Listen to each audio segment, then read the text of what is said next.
गीत पर खुश होकर 100-100 रुपए की राशि सप्रेम प्रदान कर लिखते हैं। फैशन के बहाने दुपट्टा उड़ा कर चलती हो, फैशन के बहाने दुपट्टा उड़ा कर चलती हो, माल देना नहीं है तो क्यों दिखा कर चलती हो। बहुत खूब विनोद पटवा जी, बहुत खूब।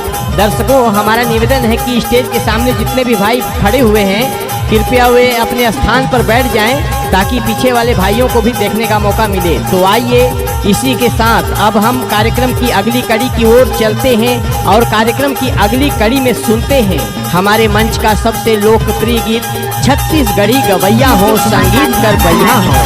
इस गीत को स्वरबद्ध कर रहे हैं डीजे बुक्सिंग बराबर साउंड स्कूल टोला।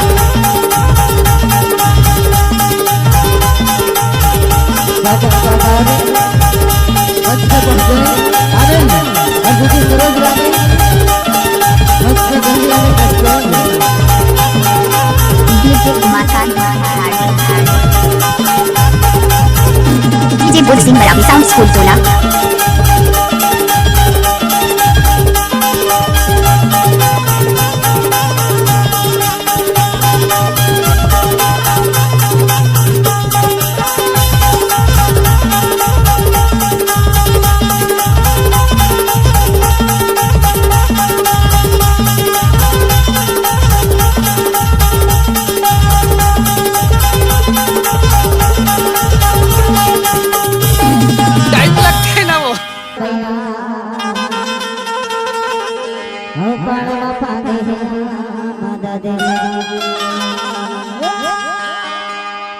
होया माता तेरी मामा जी पाड़ बाबा दे होया माता तेरी मामा जी होया माता तेरी मामा डीजे कुमार का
यूट्यूब चैनल धागे म्यूजिक को सब्सक्राइब जरूर करें।